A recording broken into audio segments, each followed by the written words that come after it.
قرآن مجید کی جو آیہ کریمہ میں نے تلاوت کی ہے نا، سورہ آل عمران کی آیت نمبر 181 کا ابتدائی حصہ ہے۔ فرمایا لقد سمع اللہ قول الذین قالوا ان اللہ فقیر ونحن اغنیاء۔ فرمایا بے شک اللہ نے سن لیا ہے جن لوگوں نے یہ کہا ہے کہ اللہ فقیر ہے اور ہم غنی ہیں، معاذ اللہ، اللہ نے سن لیا ہے۔ یہ سورہ آل عمران ہے۔ ذرا اس کی جو شان نزول ہے اس کی طرف آئیے گا۔ حضرت صدیق اکبر رضی اللہ تعالیٰ عنہ گزر رہے تھے تو یہودیوں کا بڑا رہنما، مقتدی، بڑا عالم، تورات انجیل جاننے والا، وہ نہ بیٹھ کے یہودیوں کو کچھ پڑھا رہا تھا، سکھا رہا تھا۔ تو حضرت صدیق اکبر توحید پرست، عقیدے کے پختہ، راسخ العقیدہ مسلمان، اس کے قریب سے گزرے تو فرمانے لگے، اس کا نام فنحاس تھا، کہنے لگے او فنحاس، تجھے بھی پتہ ہے، تیری تورات میں بھی لکھا ہے، تیری کتابیں بھی جانتی ہیں کہ سچ وہی ہے جو میرے محبوب کریم علیہ السلام ارشاد فرماتے ہیں، جو سید عالم صلی اللہ علیہ وسلم بتاتے ہیں وہ سچ ہے، تجھے پتہ ہے، تو ان لوگوں کو توحید کی دعوت کیوں نہیں دیتا؟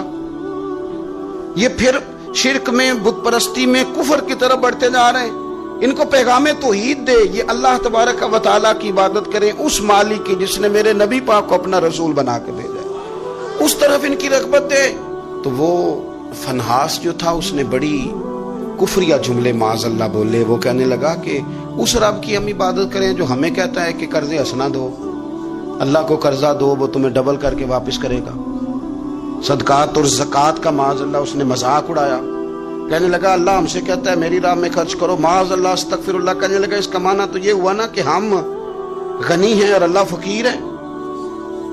ہر سوال کے جواب میں دلیل نہیں ہوتی، کچھ لوگ جو ہوتے ہیں ان کا علاج کچھ اور بھی ہوتا ہے۔ جب اس نے رب کی شان کے بارے میں یہ بات کی نا تو حضرت صدیق اکبر نے پھر ایک زور کا تماچا اس کے منہ پہ مارا، ایک تھپڑ مارا، اٹ سٹ تے پکڑا کوار گندا لذی اور بھی بوٹیاں جاننے، ایک لگائی زور سے اس کے منہ پہ، اور جب وہ دھڑام سے گرا نا، یہ دیکھیں نا تھوڑے دن پہلے یہ ہمارے جنوبی پنجاب میں کیا تماشا لگا ہے، قبر کے گرد لوگ گھوم رہے اور کہہ رہے ہیں لبیک اللہم لبیک۔ کیا ہمیں غصہ نہیں آتا ان چیزوں پہ؟ ہمیں جلال نہیں آتا؟ اس طرح اسلامی شاعر کا مذاق اڑایا جائے گا؟ شرم نہیں آتی ان لوگوں کو؟ عقیدہ توحید کے معاملے میں ہمیں غیرت مند ہونا چاہیے۔ میرے رسول کریم صلی اللہ تعالی علیہ وسلم نے ہر گلی ہر چوک میں یہ نعرہ لگایا کہ لا الہ الا اللہ، حضور نے پیغام توحید دیا ہے۔ ہمیں شکن تک نہیں آتی، جو مرضی قوال بک جائے، جو مرضی وہ کفر کہہ جائے، کوئی پوچھنے والا نہیں، جو جس طرح کا مرضی کو شعر پڑھ کے گزر جائے، کوئی طبیعت نہیں، کوئی نہیں پوچھنے والا کہ آپ کہاں کھڑے ہیں، آپ نے کیا کہہ دیا۔ حضرت صدیق اکبر نے تھپڑ مارا۔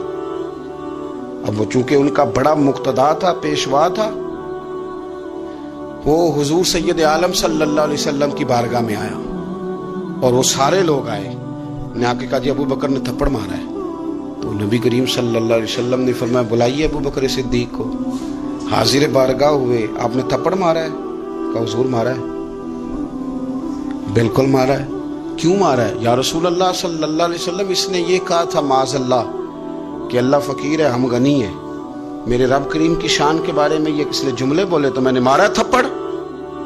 حضور نے فرمایا تو نے کہا ہے؟ کہنے لگا جی نہیں میں نے تو کہا ہی نہیں، میں نے تو نہیں کہا۔ اس کے جتنے لوگ تھے ان سے کہا بھی تم موجود تھے، اس نے کہا ہے؟ وہ کہنے لگے جی نہیں نہیں اس نے تو کہا ہی نہیں۔ عوام مسلمان تھا ہی کوئی نہیں جو جناب صدیق اکبر کی گواہی دے، جو صدیق کی صداقت کے لیے کھڑا ہو، تھا ہی کوئی نہیں۔ جب وہ سارے کہنے لگے جی نہیں کہا ہی نہیں، یہ معاذ اللہ غلط کہہ رہے ہیں، کہا ہی نہیں، جب وہ سارے مکر گئے تو رب کریم کے قرآن نے بولنا شروع کر دیا۔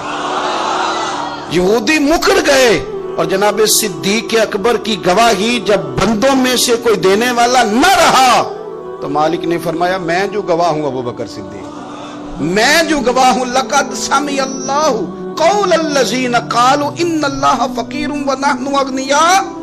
فرمایا کسی مسلمان نے سنا یا نہیں سنا، اللہ نے سن لیا ہے، اللہ نے سنا ہے اس کے قول کو جس نے کہا کہ اللہ فقیر ہے اور ہم غنی ہیں۔ قربان جائیں اس شخص کی عظمت کا کیا کہنا جس کی گواہیاں میرا رب کریم عطا فرمائے۔ وہ اتنے بڑے آدمی بیاں ہو کس زبان سے مرتبہ صدیق اکبر کا کہ محبوب خدا محبوب ہے صدیق اکبر۔